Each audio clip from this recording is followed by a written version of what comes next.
Protect your DNA. BioPQQ can promote formation of new mitochondria. Infowarsstore.com.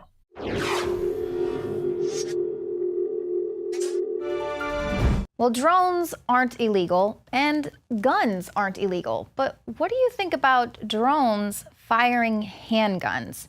That sounds a little bit scary to me, but take a look at this footage. Now, the Federal Aviation Authority, which regulates aircraft and drones, prohibit weapons from being installed on a civil aircraft.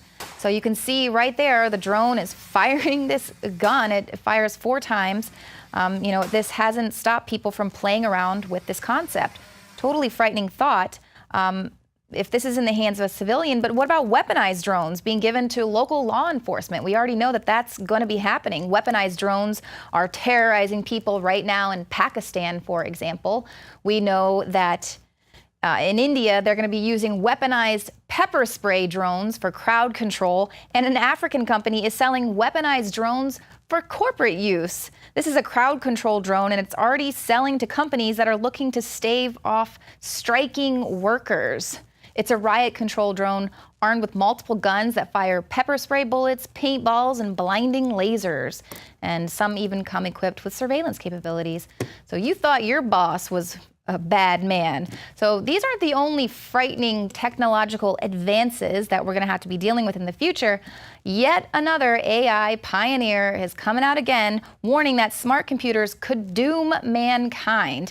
This is Professor Stuart Russell. He's a computer scientist who's led research on AI, and he fears humanity might be driving off a cliff with the rapid development of AI.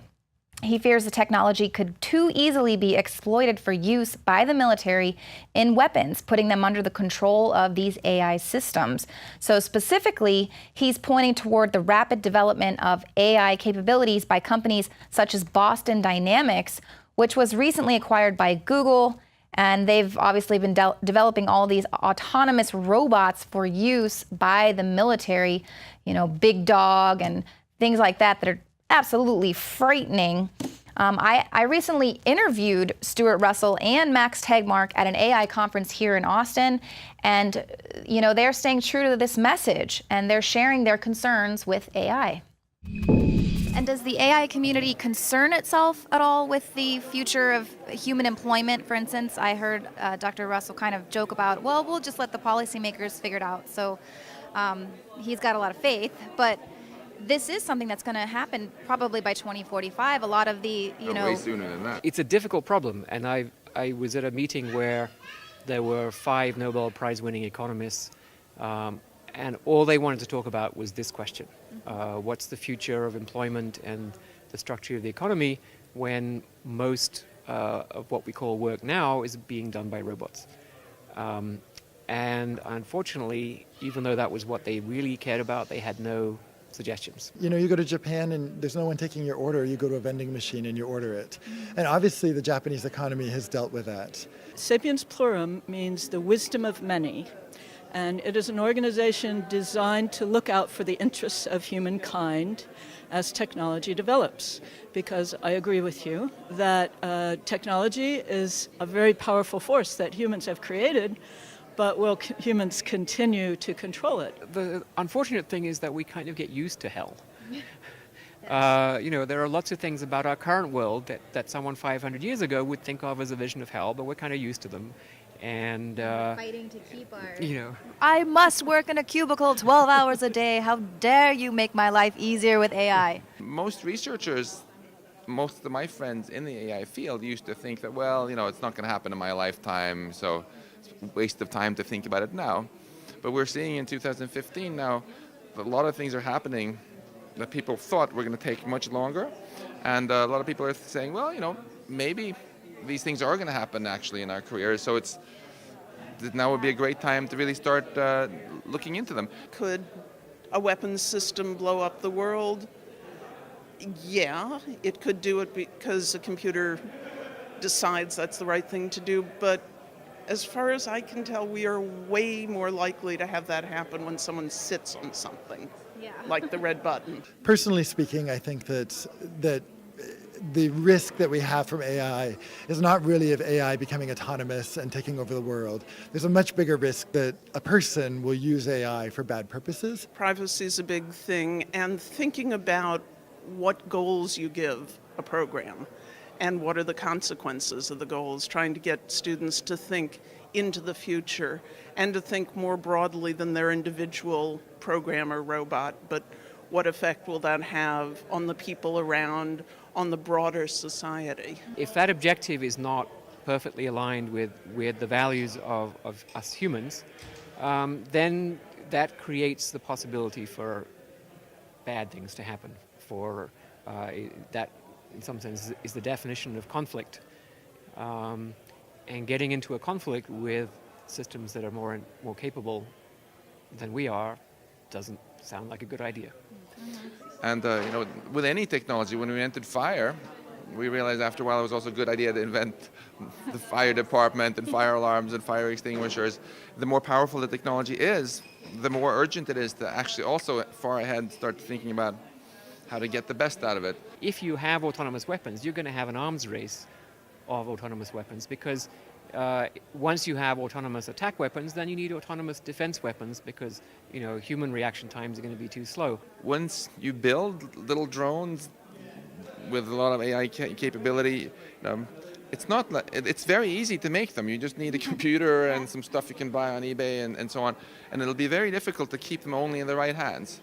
For example, clouds of miniaturized flying robots against which it's impossible to defend. And you could imagine getting to a situation where the life expectancy of a human soldier would be 10 seconds on the battlefield, and life expectancy of a civilian, if a government used those weapons against its own population, would be 2 seconds. And the key question is, will there be other new conflicts when these drones fall into the hands of ISIS and Boko Haram and so on? The Kalashnikov is a good example of a piece of technology that everybody has now, right?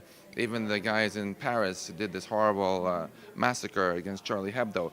If weaponized drones become the new Kalashnikovs and everybody has them, I think that's really a net loss for humanity. I think we're going to see way more violence. So we have to be very careful, I think, to distinguish between fears about autonomous AI suddenly rising up, overcoming its programming, which is an unlikely scenario, and people deciding to use AI for purposes that are either unethical or basically do not value human life in the way that we should. And you could wipe out every inhabitant of a city in a few minutes for a few $1 million.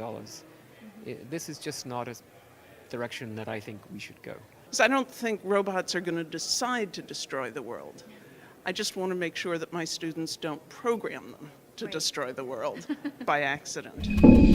I thought they said these self-driving cars were going to be the bee's knees, but yet another self-driving Google car has been involved in an accident, another rear-end collision. Google says in all of those 14 crash instances, other motorists have been at fault. That's the answer. Ban driving.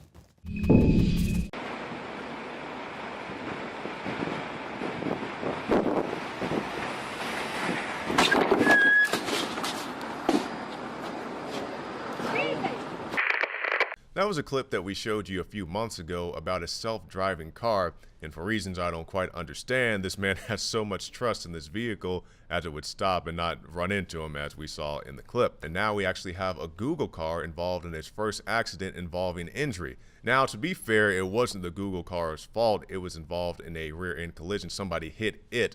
But the point I'm making is, if you get into these self-driving cars, or you have this super reliance on technology, you take out your own personal responsibility. Like they train you in driver's ed, you need to be vigilant at all times. And the point I'm making is, had a driver been vigilant and ready to react, they may have been able to swerve off and avoid some type of injury. So just something to keep in mind as we move toward the future, and hopefully we won't end up in some type of WALL-E scenario.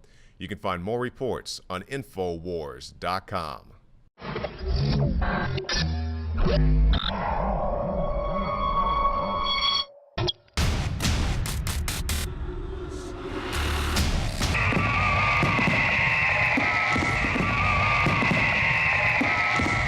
To celebrate the birth of our country and give a big thanks to all the info warriors out there, we are now offering free shipping on every item shipped out of the InfoWarsStore.com warehouse. That's free shipping on all t-shirts, books, and DVDs. Free shipping on Molon Labe and 1776 belt buckles, which are also 25% off while supplies last. Free shipping on all of our InfoWarsLife.com nutraceuticals. If it's in the InfoWarsStore.com warehouse, it's shipping for free, all during the month of July.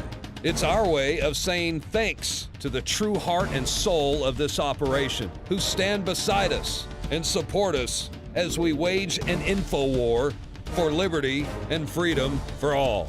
InfoWarsStore.com, free shipping for the month of July.